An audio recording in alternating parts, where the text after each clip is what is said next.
Hi friends, today we are going to see about the local self-government and the constitutional scheme in India. Myself Ratam Shankar and I am from Jagaraja College of Engineering studying mechatronics. Local self-government. Local self-government in India refers to the governmental jurisdictions which are below the level of the state. As you know, India is a federal republic with three spheres of government which are the central, also known as union, state and the local. The 73rd and 74th Amendment of the India gives recognition and protection to the local self-government, and in addition, each state has its own local government legislation. Since 1992, local government in India takes place in two distinct forms. They are urban and rural. The urban facilities are supported by the 74th Amendment Act of India, which consists of Nagar Palikas, but they derive their power from the individual state governments. The 73rd Amendment Act of India supports the Panchayati Raj system, which supports the rural facilities. Urban self-local government. Urban self-local government consists of two types, which are towns and big cities. Areas in the process of changing from rural to urban areas are called towns. These towns are bigger than villages, but they are not too bigger than cities. The towns consist of municipalities in which the municipal chairperson is the head.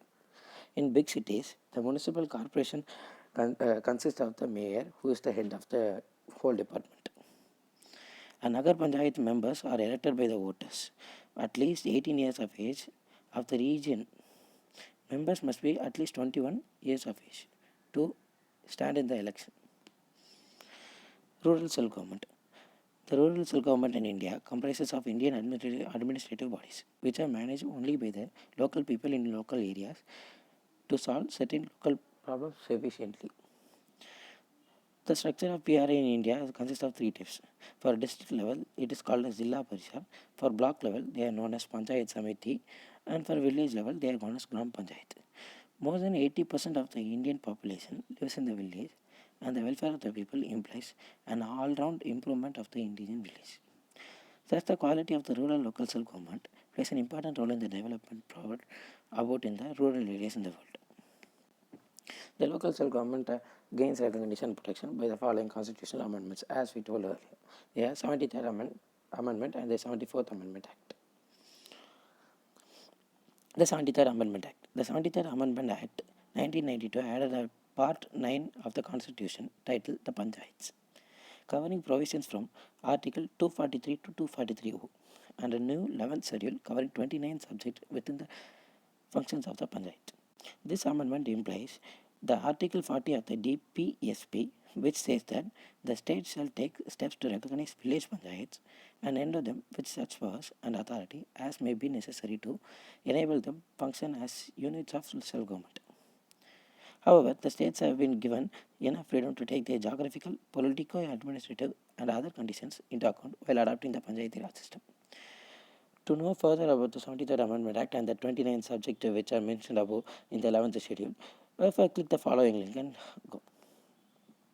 74th Amendment Act. The Constitutional Amendment of Act, which is produced in 1992, relating to the municipalities, which are the urban local government, was passed in the Parliament in 1992. It received the assent of the President of India on 20th April 1993. The Act seeks to provide a common framework for the structure and mandate of urban local bodies to enable them to function as effective democratic units of the local self-government. The Government of India notified 1st June 1993 as the date from which the 74th Amendment Act came into force. To know further about the classification of the 74th Amendment Act and the other types, you can click the following link and search. Salient features of the 73rd and 74th Amendment. The salient features of the 73rd and 74th Constitutional Amendment Acts, Panchayat and municipalities will be institutions of self-government.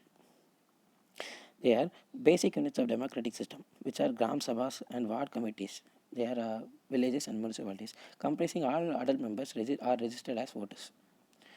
The three-tier system of panchayats at village or intermediate block, which are taluk or mandal, and district levels, except in states with population is below 20 lakhs.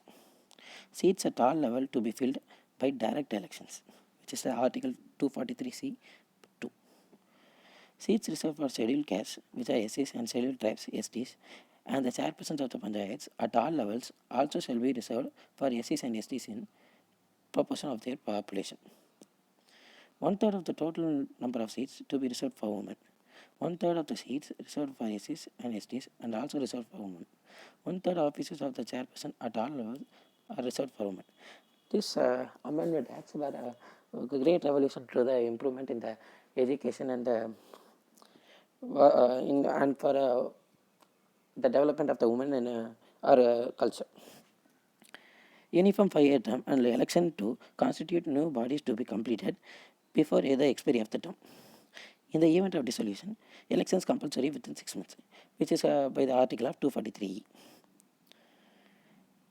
The 74th Amendment Act provides a district planning committee to consolidate the plans prepared by the panchayat and the municipalities, which is the article 243ZD.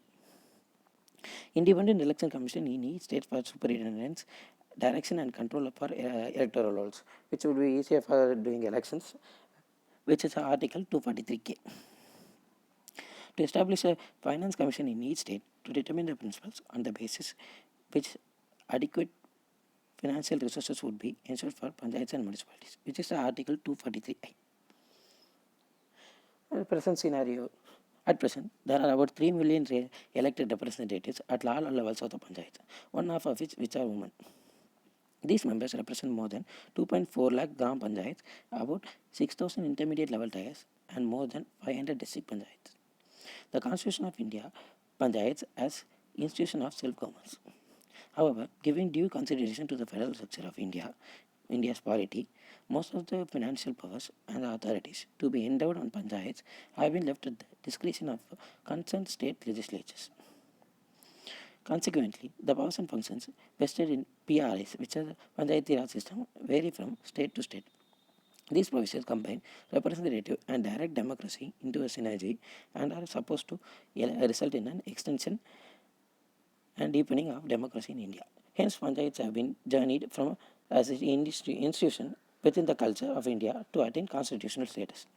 Thank you.